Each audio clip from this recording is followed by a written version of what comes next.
Suella Braverman's behaviour and presentation in the House of Commons this evening was disgraceful and depressing.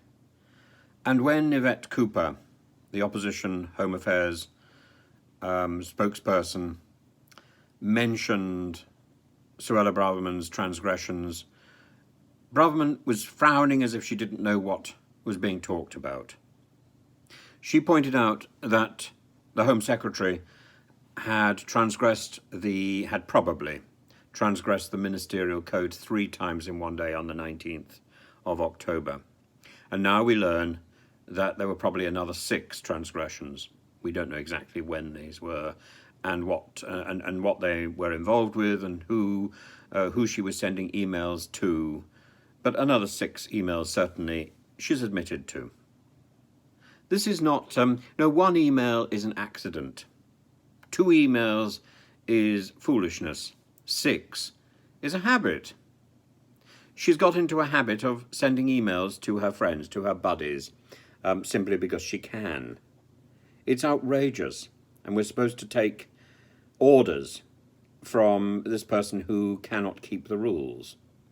More than that, she's been throwing more money after her Rwanda project, knowing that it's not going to work, knowing that it's a faulty project, but she wants to send a signal, and that's more important to her than employing people to process the paperwork. At the moment, we're processing about 1.3 people a day, or a week. 1.3 a week. This is absurd, utterly absurd. And we've got huge backlogs. We need to be employing more people in the processing department. We need to be developing a proper border security task force, working with the French if necessary, and with other countries across Europe.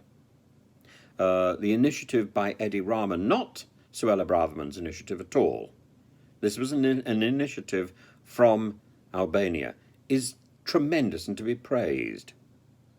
Because the last thing we want is known criminals coming over here and practicing their craft in our country.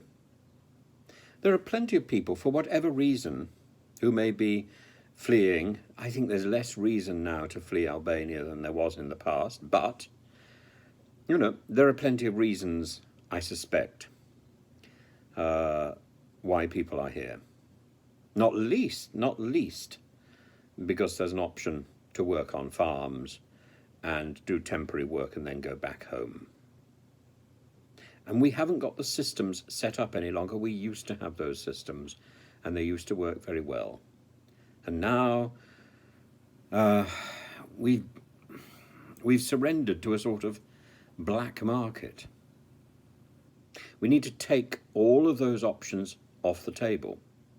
We need to get up a new system for encouraging short-term visas for particularly farm labourers. And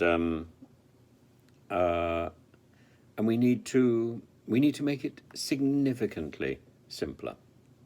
The only way we can do that, I'm afraid, is if we have people to process the paperwork. If it takes 8 weeks, which it does at the moment, to process a routine student visa to get into this country, then processing farming visas is a non-starter. We need more people to do these jobs. This means investment. And if we are frittering our money, what little money we've got, on paying for accommodation at £6 million a day, on paying for Rwanda schemes at God knows how much, then we are wasting that money that could otherwise be given to hard-working men and women across our country who need those jobs. The Home Secretary is setting an appalling example, not only in terms of law breaking, not only in terms of law keeping, which she should be monitoring and which she should be doing, but also in terms of prudent housekeeping. She is frittering money away to make some sort of point. It's games, and we don't have the money to waste on games.